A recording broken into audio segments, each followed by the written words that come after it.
Jessica Carter adjusted her reading glasses and glanced at the clock glowing softly on her computer screen. 5:45 in the morning, and she had already been at her desk for 20 minutes.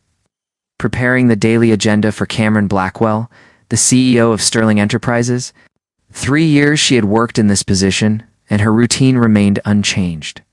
Arrive before him, organize everything flawlessly, anticipate problems before they became actual problems. The coffee machine hummed in the small kitchenette adjacent to her desk. She poured the dark liquid into his preferred mug. Black coffee, no sugar, no cream, just strong and bitter. The files for his 9 o'clock meeting were arranged in the exact order he preferred to review them. Urgent emails had been filtered and responded to where appropriate. Leaving only those requiring his direct attention, Jessica was exceptional at her job. The problem was that Cameron Blackwell never seemed to notice. He treated her like office furniture, useful and necessary, but utterly invisible. At precisely 7 o'clock, the elevator doors opened and Cameron strode into the office with that commanding presence that made half the female employees whisper in the hallways. He was 36 years old, 6 feet 2 inches tall, with broad shoulders that filled his custom Italian suits perfectly. His dark brown hair was always impeccably styled, revealing sharp features, a strong jawline, straight nose, and deep brown eyes that seemed to calculate everything around him. Jessica watched discreetly as he walked directly to his office without even glancing in her direction. She stood with his coffee in hand. "Good morning, Mr. Blackwell," she said, her voice steady and professional. Cameron paused briefly, took the mug without looking at her, muttered an almost inaudible "good morning," and continued into his glass-walled office. Closing the door behind him, Jessica sighed quietly and returned to her desk. 3 years working side by side with this man every single day. And he treated her as though she were part of the building infrastructure. Useful, necessary, but invisible. She knew his favorite coffee brand. She knew he hated meetings after 5 in the afternoon. She knew he was allergic to shellfish, which meant she always checked restaurant menus before making reservations. Jessica knew Cameron Blackwell better than anyone in this building, perhaps better than his own family knew him. But to him, she was simply the efficient assistant who kept his life running smoothly in the ebb. Background. The morning followed its usual frantic pace. Jessica canceled a meeting she knew he would hate and rescheduled it for a better time. She resolved an issue with a supplier before Cameron even knew there was a problem. She organized the afternoon presentation for investors with military precision. When noon arrived, Cameron emerged from his office for the first time in hours. "Jessica, has the 2 o'clock meeting been confirmed?" he asked, his attention glued to his phone as he typed something. He did not even lift his gaze to her. "Yes, sir. Confirmed. The conference room is already prepared. The documents are printed and on the main table. And I ordered coffee and water. Mr. Thompson prefers green tea. So I arranged for that as well," she responded professionally. As always, Cameron nodded briefly, still not looking at her. "Good, cancel my lunch today. I will eat something quick here and review the numbers before the meeting." He returned to his office before she could respond. Jessica watched the glass door close again and felt that familiar pang in her chest. Admiration mixed with frustration, attraction she would never admit aloud mixed with resignation. Cameron Blackwell was, without question, the most attractive man she had ever seen. But he was also the most reserved, the most distant, the most oblivious to her existence as a human being. To him, Jessica was a function, not a person. She was the assistant who solved problems, not the woman who spent more time with him than anyone else. She had grown accustomed to it over time, or at least tried to. She tucked away her unreciprocated feelings in some hidden corner of her heart and focused on doing her job to the best of her ability. The afternoon passed in a blur of meetings, calls, and emails. At 7 in the evening, when most employees had already gone home, Jessica was still at her desk. Finishing the report Cameron would need first thing tomorrow morning, he emerged from his office, stopped beside her desk, and finally looked at her. "You are still here," he commented. And Jessica could not tell if it was a question or a statement. "I am finishing the quarterly report. It will be ready for tomorrow morning," she replied. Cameron stood silent for a moment, observing her with that analytical expression. For a fraction of a second, Jessica thought she saw something different in that gaze, something almost human. but then he nodded, picked up the folder he needed, and said simply, "Do not stay too late." And he left, leaving Jessica alone in the empty office. As transparent as ever, February arrived, bringing that characteristic energy that always hung in the air when Valentine's Day approached. The office was decorated with discreet details in red and pink, and conversations among coworkers revolved around romantic plans, expected gifts, and reserved dinners. Jessica observed everything with a mixture of resignation and indifference. For her, Valentine's Day would be like any other day.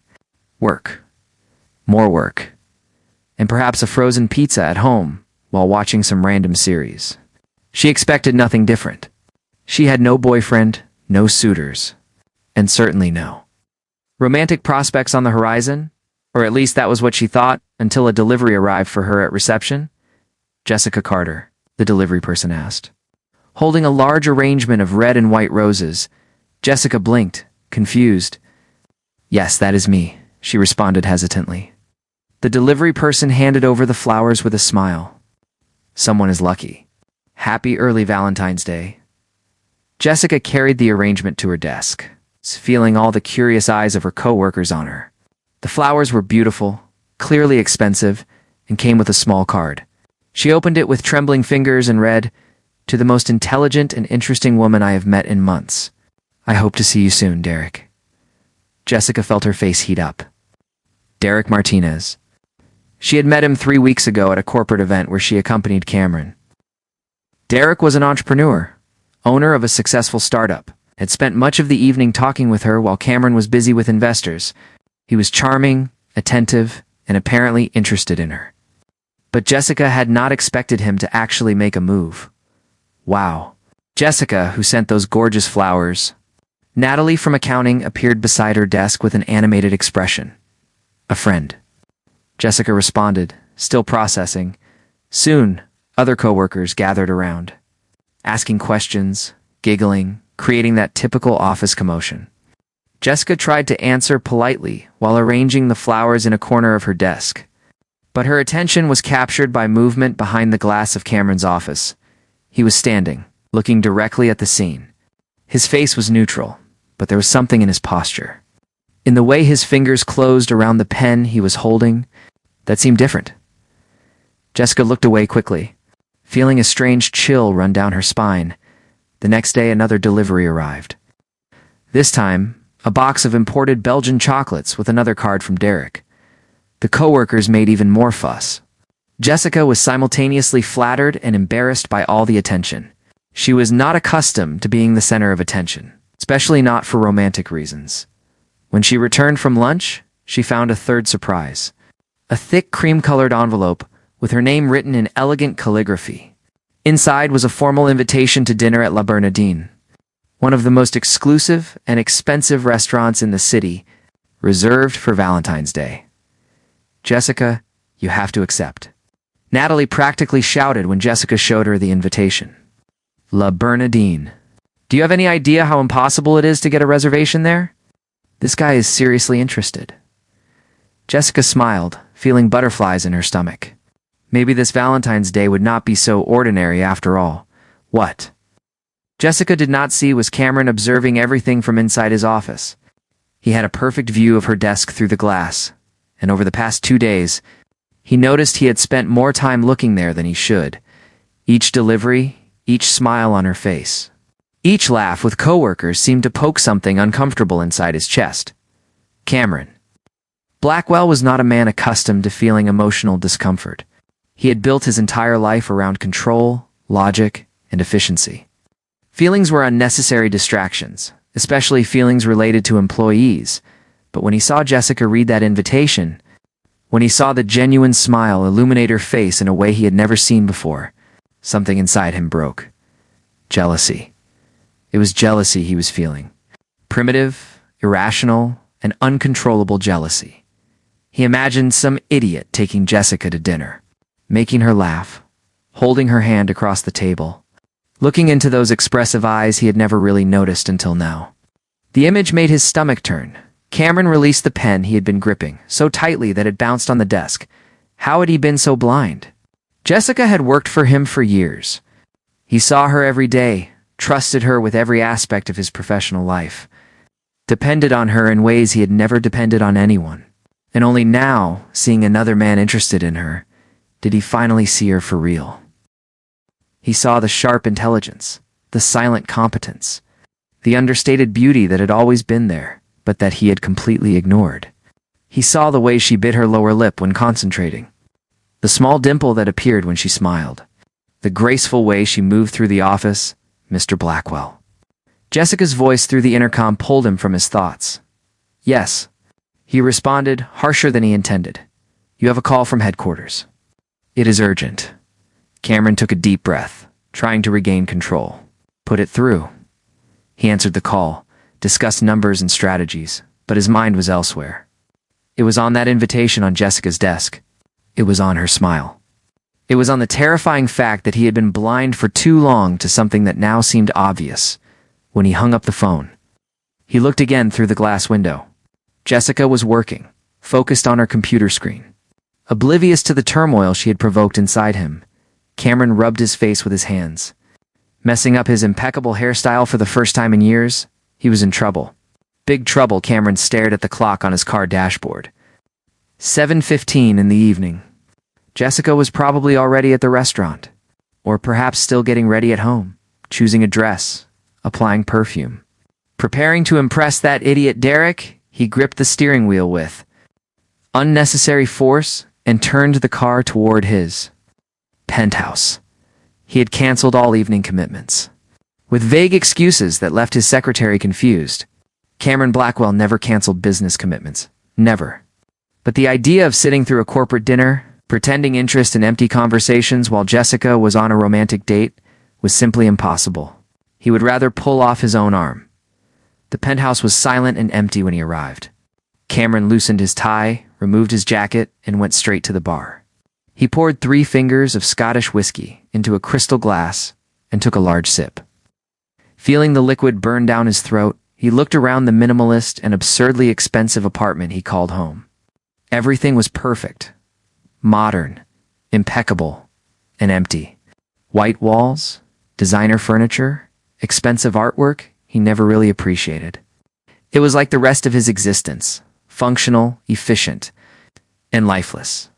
Cameron walked to the enormous window overlooking the illuminated city and took another sip. 7:30. They must be at the restaurant by now. Derek probably pulled out the chair for Jessica with that charming fake smile. Probably ordered expensive wine to impress her. Probably was looking at her as if she were the only woman in the world.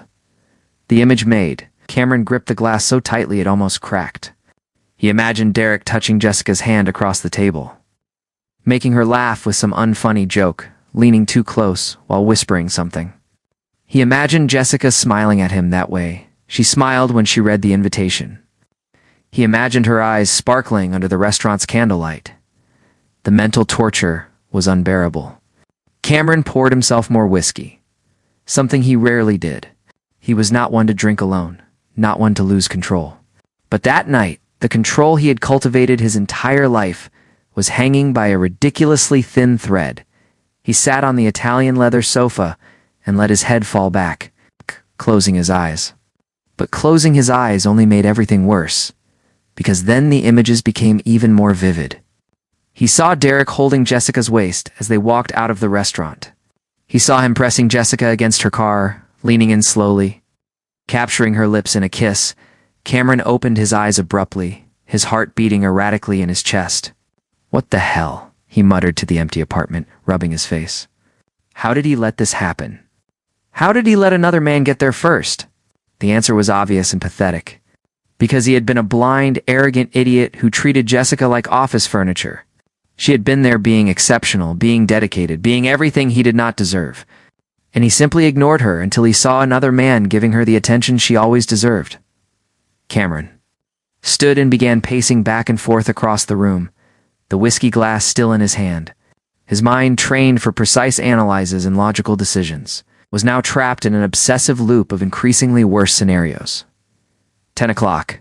Dinner was probably over. Derek was taking Jessica home, or perhaps somewhere else, perhaps to his place. The thought made Cameron feel a wave of something close to panic. Meanwhile, Zeska sat across from Derek at La Bernardine, increasingly regretting her decision. The restaurant was stunning, with crystal chandeliers, pristine white tablecloths, and fresh flower arrangements in every corner. But the company left much to be desired. Derek had spent the first 20 minutes talking about himself, his business deals, his travels, his important connections. Every time Jessica tried to contribute something about herself, Derek found a way to redirect the conversation back to himself. That reminds me of when I was in Tokyo. He interrupted when Jessica began talking about an interesting project at work. I closed an incredible deal there. The people I met were fascinating. Jessica took a sip of wine, her initial enthusiasm beginning to fade. When the food arrived, the waiter accidentally bumped Derek's chair lightly while serving. "Dude, can you be more careful?" Derek said irritably. "I apologize." "Sir?" the waiter murmured, clearly embarrassed. Jessica felt her stomach tighten. The way Derek looked at the waiter as if he were inferior left a bitter taste in her mouth that had nothing to do with the food. "Derek, it was an accident," she said softly. He shrugged.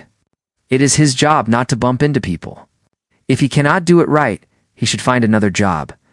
The phrase dropped like a stone in Jessica's stomach. The night continued in a downward spiral. Between courses, Derek made comments about how women look prettier when they let men take care of them financially, and how the problem with women in the corporate world is that they get too tense and need to relax more. Each word was like a scratch on the romantic fantasy Jessica had built in her head. By the time dessert arrived, she was counting the minutes until she could leave. "You know, Jessica," Derek said, leaning over the table with that smile she used to find charming, but now seemed smug. "You are different from the others. Smart, beautiful, hardworking, but you do not need to kill yourself at that job. With the right guy by your side, you could have a much easier life." Jessica forced a smile. "I like my work." He laughed. "Sure, they all say that. But admit it, it would be much better not having to deal with an annoying boss every day." No, Jessica thought of Cameron. Yes, he was distant and reserved, but annoying. No, demanding. Without a doubt. But he never disrespected her, never underestimated her professionally, never suggested she needed a man to have a better life. Suddenly, the comparison between Derek and Cameron became painfully clear. And Derek lost badly. "My boss is complicated but respectful," she responded diplomatically. Derek rolled his eyes. "Ah, that girl boss thing, defending the boss." "Relax, Jessica. It is just a job. You are so much more than that." The condescending tone was the last straw. Jessica placed her napkin on the table. "It has been an interesting evening, Derek, but it is late." "I need to go," he seemed surprised. "Already? I thought we could have another drink, maybe go somewhere more private." The suggestive smile made Jessica want to run away. "No, thank you. I have work early tomorrow." The walk to her car was awkward, with Derek trying to hold her hand and Jessica politely dodging. When she finally said goodbye and got into her car, Jessica released a long sigh of relief and disappointment. The fantasy was over, and the reality was that the Prince Charming was just another egocentric, condescending man. She drove home in silence, feeling foolish for having created expectations. Monday morning. Jessica arrived at the office with a heavy heart. Derek had sent 3 messages over the weekend wanting to go out again. She still did not know how to refuse without being rude. She was so distracted that she almost spilled Cameron's coffee when he arrived.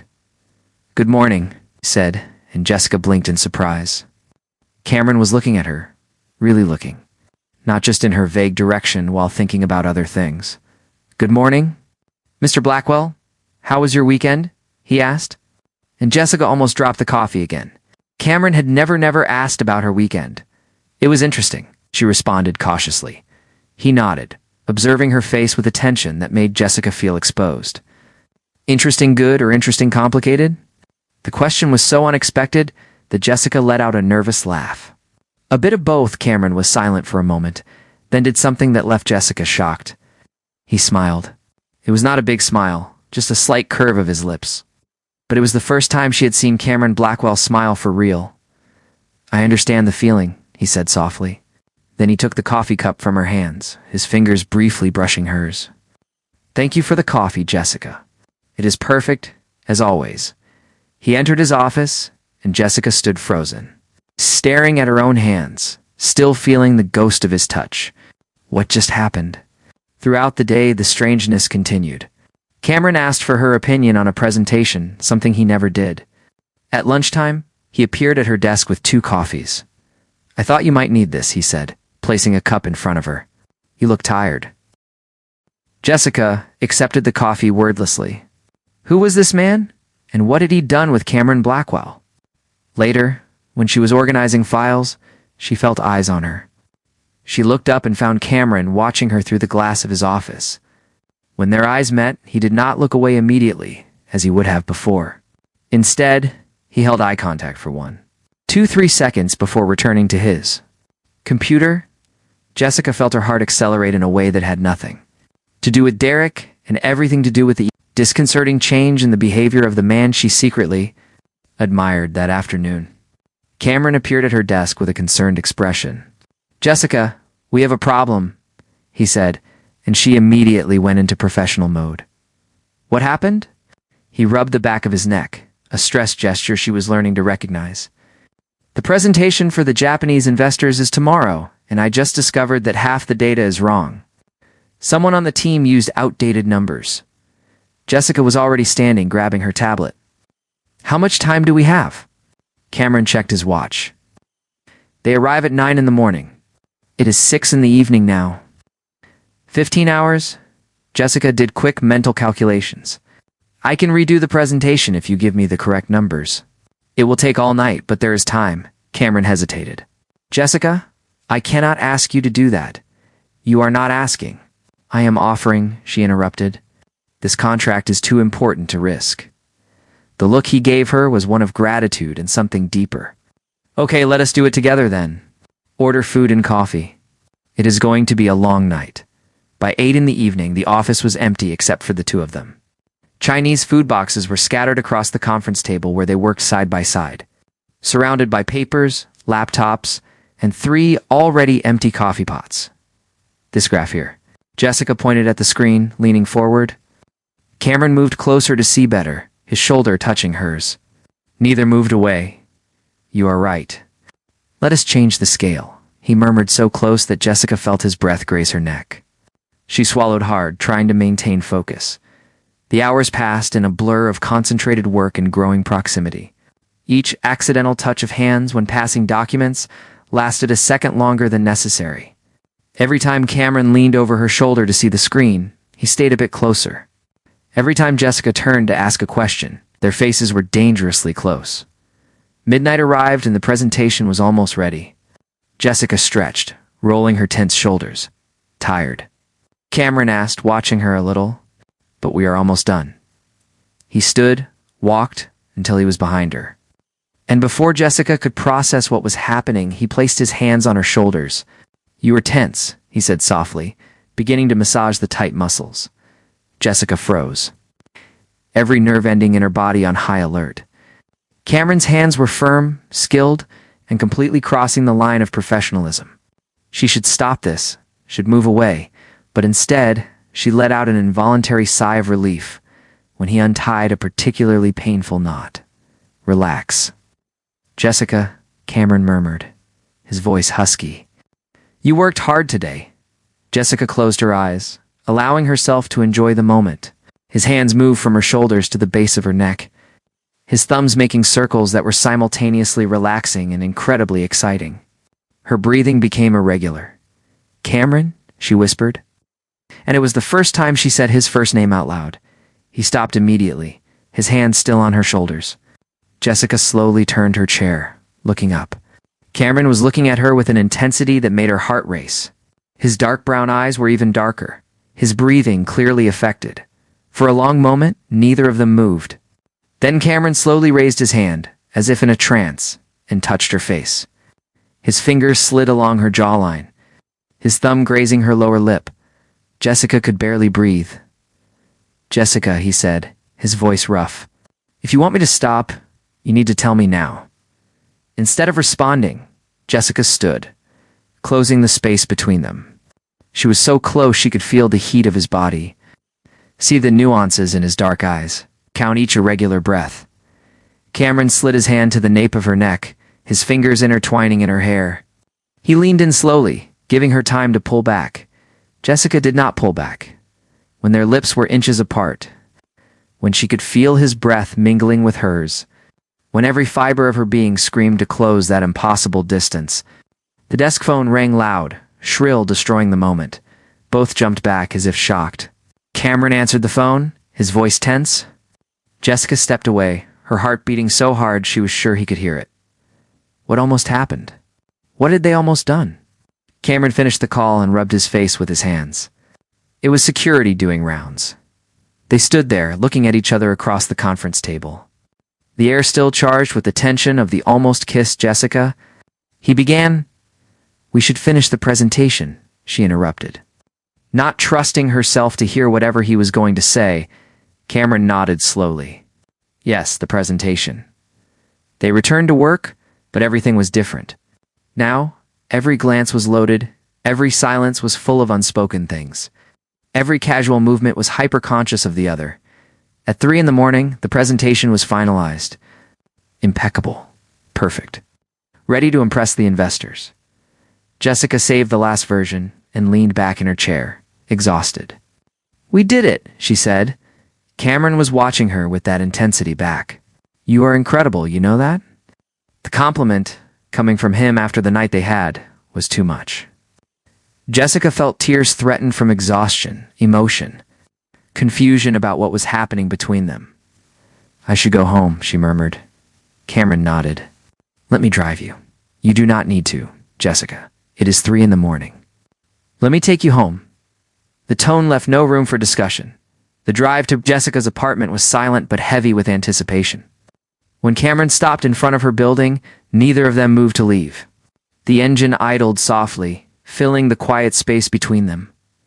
"About what almost happened," Cameron began, his hand still gripping the steering wheel. Jessica looked at him, her heart pounding. "What almost happened, Cameron?" He turned to face her, and in the dim light of the street lamps, she could see vulnerability in his eyes that she had never witnessed before. "I almost kissed you. And if that phone had not rung, I would have. And I would not have stopped at just a kiss." The raw honesty took Jessica's breath away. "And now?" she asked softly. "What do we do now?" Cameron reached across the console and gently took her hand. "Now I stop being a coward. Now I tell you that I have been an absolute fool for 3 years. I have been so focused on keeping everything compartmentalized, on maintaining control, that I completely missed what was right in front of me." Jessica felt tears prick her eyes. "Cameron, I do not understand. 2 weeks ago, you barely looked at me." He brought her hand to his lips, pressing a soft kiss to her knuckles. "I know, and I will regret that for the rest of my life. But seeing those flowers on your desk, seeing another man recognize what I was too blind to see, it woke me up. Jessica, you are not just my assistant. You have never been just my assistant. You are the person I trust most in this world. You are brilliant, compassionate, and beautiful. And I have wasted so much time not telling you that." A tear slipped down Jessica's cheek. "What about work? What about professionalism?" Cameron wiped the tear away with his thumb. "I will figure it out. We will figure it out. All I know is that I cannot go another day pretending you are invisible to me when you are the only person I truly see." Jessica searched his face, looking for any sign of doubt, but found only sincerity and desire. "Then stop pretending," she whispered. Cameron leaned across the console, cupping her face in both hands. "May I kiss you now?" No interruptions this time. Just us. Instead of answering, Jessica closed the remaining distance between them. When their lips finally met, it felt like coming home. The kiss started soft, tentative, Cameron holding her face as if she were something precious. But then Jessica's hand slid up his chest, feeling the taut muscles beneath his shirt. And something broke loose. The kiss deepened, became more urgent. Cameron pulled her closer, navigating the awkward space of the car console. And Jessica felt every inch of his solid masculinity against her. She opened her mouth, allowing his tongue to find hers in a dance that made her knees weak, even though she was sitting down. When they finally separated, both were breathless. Cameron rested his forehead against hers, his breathing ragged. I've waited so long for this, he murmured. I wasted so much time being a blind idiot. Jessica laughed softly, still dizzy from the kiss. Better late than never. He kissed her again, softer this time, savoring. When they separated again, there was promise in his eyes. Promise of more, of something real. Of possibilities that left Jessica simultaneously thrilled and terrified. I should let you go get some rest, Cameron said reluctantly. We both have a big presentation in a few hours. Jessica nodded but made no move to leave the car. Cameron, what happens Monday? At the office? He took her hand again, intertwining their fingers. Monday, we figure it out together. But Jessica, I want you to know that this is real for me. This is not some fleeting thing. I want to do this right. Jessica smiled, feeling warmth spread through her chest. Okay, we will figure it out together. She finally opened the car door. But before stepping out, she leaned back in and kissed him once more. Good luck with the presentation. You are going to be amazing. We are going to be amazing, he corrected. It is our presentation. Jessica walked to her building entrance, turning back to wave. Cameron waited until she was safely inside before driving away. As she rode the elevator up to her apartment, Jessica could not stop smiling. Everything had changed in the span of one night. The presentation the next morning was a triumph. The Japanese investors were thoroughly impressed, and by noon the contract was signed. Cameron caught Jessica's eye across the conference room and winked. Something so out of character that she had to suppress a laugh.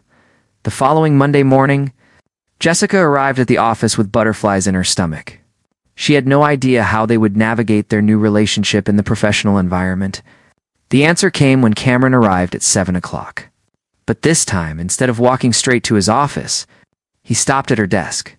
He looked around quickly to make sure they were alone, then leaned down and placed a soft, quick kiss on her lips. Good morning, he said with a smile. Jessica felt her cheeks flush. Good morning, Mr. Blackwell. Cameron, he corrected gently. When it is just us, call me Cameron. Over the next few weeks, they navigated their relationship with careful balance. At work, they maintained professionalism.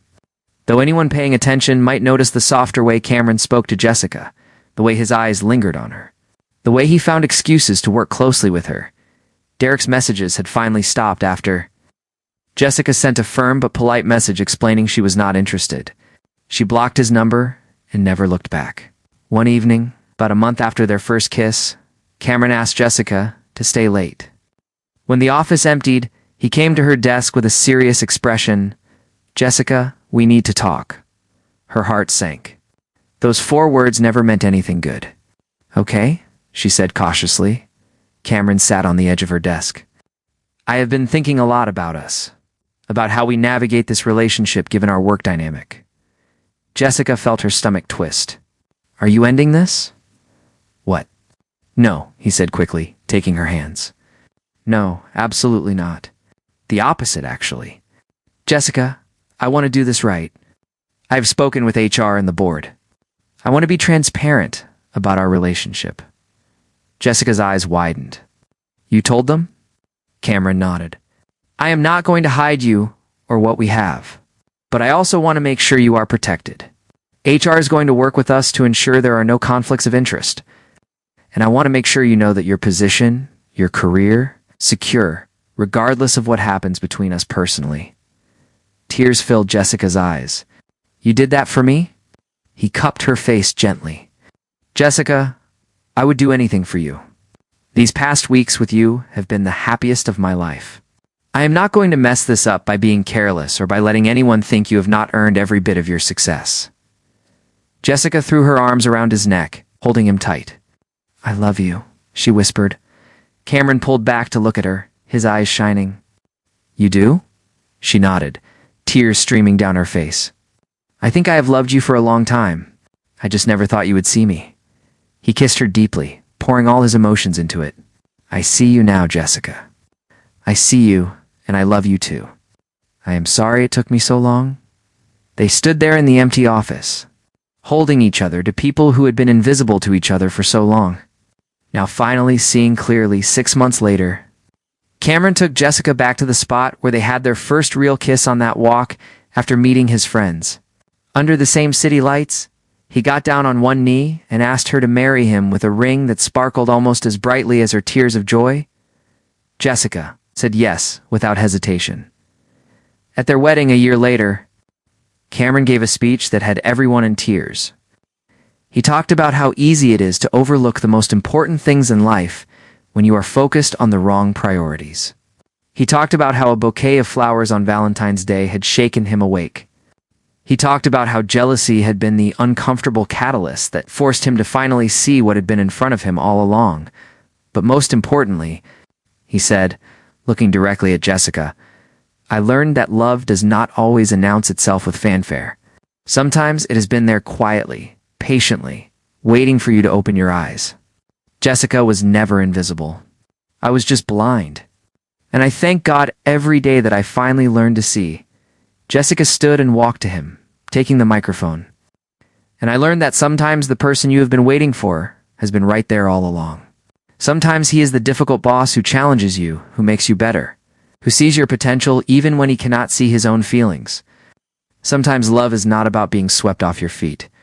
It is about building something real with someone who truly sees you. They kissed as their friends and family applauded. Two people who had found each other in the most unexpected way, who had learned that sometimes the greatest love stories are not about love at first sight, but about finally opening your eyes to see what was always there. Years later, when people asked how they met, Cameron would smile and say, "She worked for me for 3 years, and I was too stupid to notice her. Then someone sent her flowers on Valentine's Day, and I realized I was about to lose the best thing that ever happened to me." And Jessica would add, laughing, "He went from never looking at me to never letting me out of his sight." But the truth was simpler and more profound than any anecdote could capture. They had found each other not because of grand gestures or perfect timing, but because when the moment came to choose between comfort and courage, between blindness and sight, between the familiar and the real, they both chose to finally see each other clearly. And in that seeing, in that recognition of worth and love and partnership, they found not just romance, but home. Jessica Carter had spent 3 years being invisible to her millionaire boss, but she spent the rest of her life being the only person Cameron Blackwell truly saw, and that made all the difference. Thank you for taking the time to listen to this story. If you enjoyed this content, don't forget to click like. Share this story with your friends and family, and subscribe to the channel so you don't miss out on more meaningful stories.